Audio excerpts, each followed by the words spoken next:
Assalamualaikum warahmatullahi wabarakatuh. Kembali lagi di channel Nasihat Kehidupan Misteri.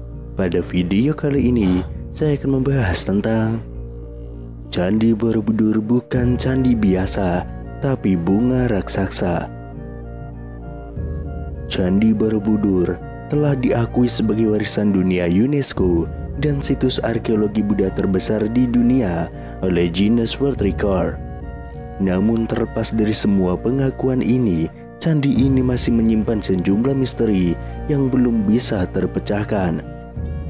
Candi Borobudur yang terletak di Kabupaten Magelang, Jawa Tengah ini selama berabad-abad terkubur di bawah gundukan tanah, menjadi serupa bukit penuh dengan semak belukar dan ditumbuhi pohon akibat letusan Gunung Merapi. Lantas pada tahun 1814, atas peran Gubernur Jenderal Britania Raya Thomas Sandford Raffles, candi ini mulai menjadi perhatian pemerintah kolonial. Raffles jugalah yang pertama kali menuliskan nama Borobudur di dalam bukunya History of Java. Borobudur memang masih banyak menyimpan sejumlah misteri, seperti bagaimana cara membangunnya, dari mana asal batu tersebut, lalu bila batunya berasal dari Gunung Merapi, bagaimana cara membawanya, mengangkatnya, dan juga menyusunnya. Letak Borobudur yang juga tidak biasa berada di atas bukit yang dikelilingi oleh dua pasang gunung kembar, yaitu Gunung Sindoro Sumbing dan Gunung Merbabu Merapi. Padahal candilah yang dibangun di tanah yang datar juga menjadi teka-teki yang belum terjawab.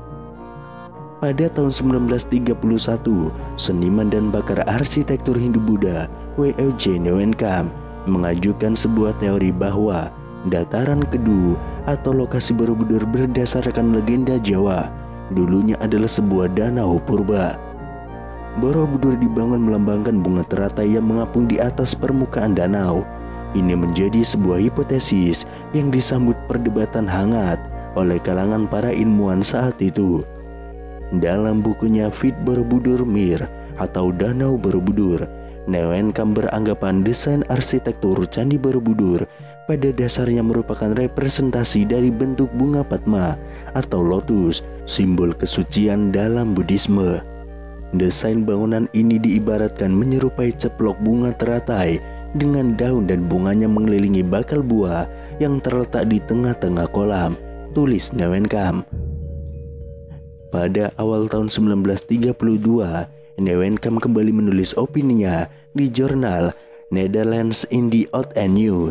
Dia mengatakan bahwa bangunan raksasa itu didirikan untuk melukiskan bunga teratai sebagai penghormatan atas Buddha Maitreya.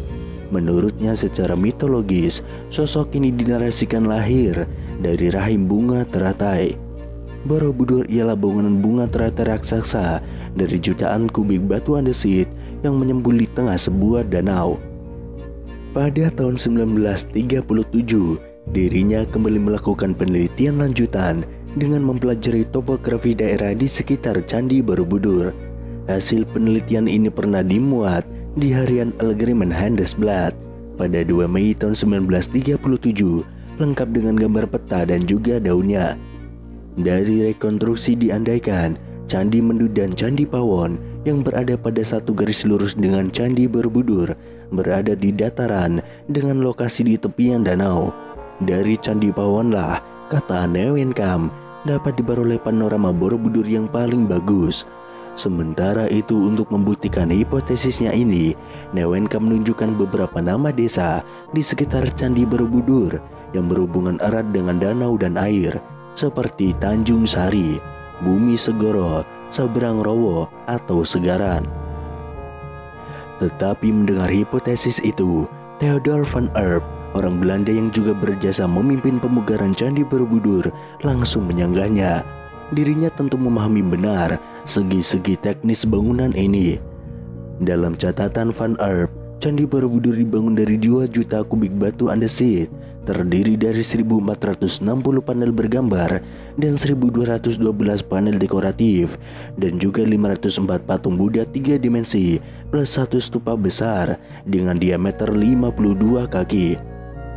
Berdasarkan pengetahuan dan argumentasi dari segi teknis bangunan itulah, Van Earp mengkritik fantasi Neuwenkamp yang disebutnya ngawur. Pasalnya hipotesa ini tidak didasarkan prasasti yang menyebutkan adanya lingkungan danau di sekitaran candi. Walau demikian, sejak Neuwenkamp memukakan hipotesisnya ini, dirinya berhasil merangsang ilmuwan lain agar membuktikan hal ini. Beragam ilmuwan hingga tokoh nasional pun mulai mencari pembuktian akan hipotesis ini. Pada tahun 1964, ketika pemerintah Indonesia merencanakan pembangunan Tugu Nasional, hipotesis ini kembali mencuat. Presiden Soekarno menyarankan replika Candi Borobudur ditempatkan pada lanskap danau supaya tampak lebih indah. Merespon ide tersebut, dikerahkan tim geologi Bandung untuk melakukan penelitian lapangan di daerah Borobudur. Hasilnya ditemukan adanya sisa-sisa endapan lapisan tanah yang memberi kesan bahwa sebagian wilayah itu dulunya pernah digenangi air.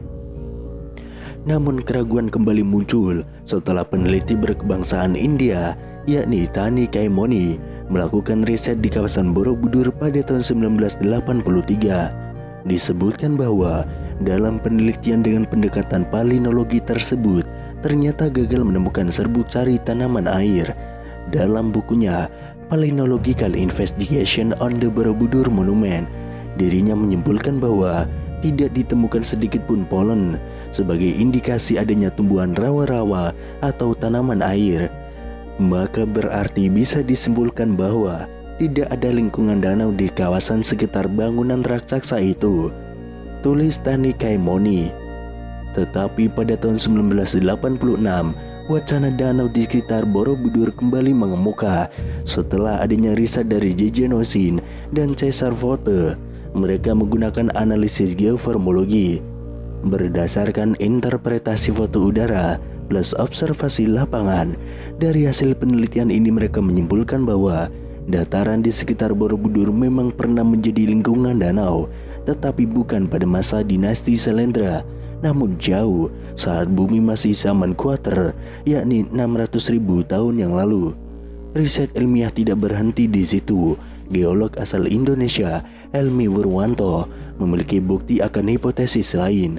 Dengan pendekatan geologi, dirinya justru menemukan endapan batu lempung yang mengandung serbuk sari tanaman air.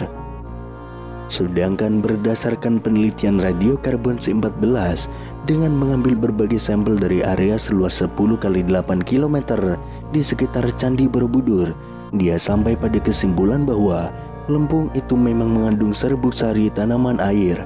Dari sinilah dirinya menyimpulkan terbentuknya lingkungan danau sudah terjadi mulai kala Pleistosen atas dan berakhir jauh setelah Candi Borobudur itu dibangun, yakni pada kisaran akhir abad ke-13.